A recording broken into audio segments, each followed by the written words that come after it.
Thanks for joining us. So we're going to take a look at line item approvals in this lesson. And line item approvals starts in the interface definition, where we are going to define approvals that we're going to need before we export something. And because line item approvals really only make sense when we're trying to tie those approvals to something else.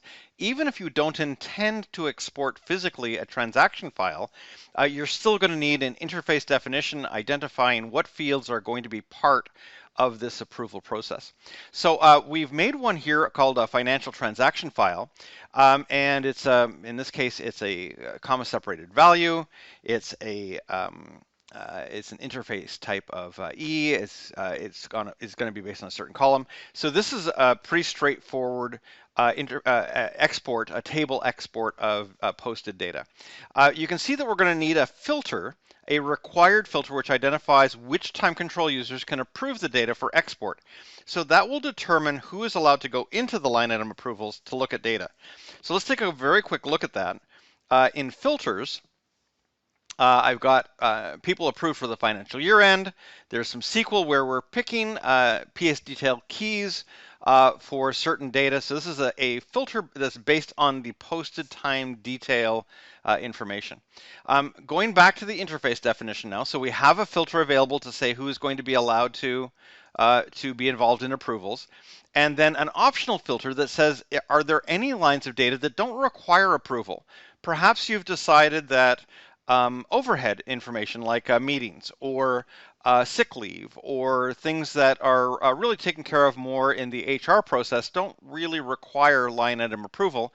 So you can put that optional filter right here. And finally, do you want to send notifications to the approvers, to the people who are saying yes or no to a certain line item, to identify when the timesheets are posted? So this allows people to say, oh, I'm getting new information that is appropriate for me to approve, and that data has been posted now, so I'd better go into line item approval.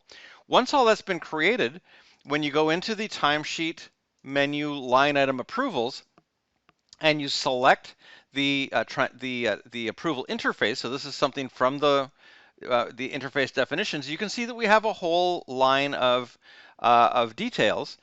Those items that are in blue have not been approved yet. Those items that are in green have been approved, and those items that would be red have been rejected. And if I reject one, I can even show notes so that I can put notes in on different items and say why we had that rejection, and that information then becomes available to the users. When we're then ready to send the export, we can find in the interface definition, we can actually set a flag that says that the data from this invoice must be approved before it can be exported. So that will only export and flag as exported information from the line item approvals which has been accepted. And so in this way, you can have multiple levels of approval. This is very similar to project manager validations, except that PM validations are associated only to those tasks that come in from project management systems. That's a way of project managers to approve each line item before it would go back to the project management system like a Microsoft project or Primavera or whatever your other project management system might be. In this case, we can have multiple line item approvals. And each of those can be a different kind of approval. I could have, for example, an account manager line item approval to approve items for billing, and a separate client on-site approval for clients to approve lines that are happening right at a field location. And those do not have to match. They don't have to be the same. They can happen simultaneously and at the same time as project manager approvals. You can use this for project manager approvals. It's certainly doable in that way. You can also force filters here to only show you the lines to which you have access. There are also all the standard filter conditions to be able to say, you know, what data do I want to see and what data not, and so I can change by ranges to show, you know, only if I only show the new items, then I'm only showing items I have to deal with for now. Everything that's either been approved or rejected is already out. So so that's line item approval in a nutshell.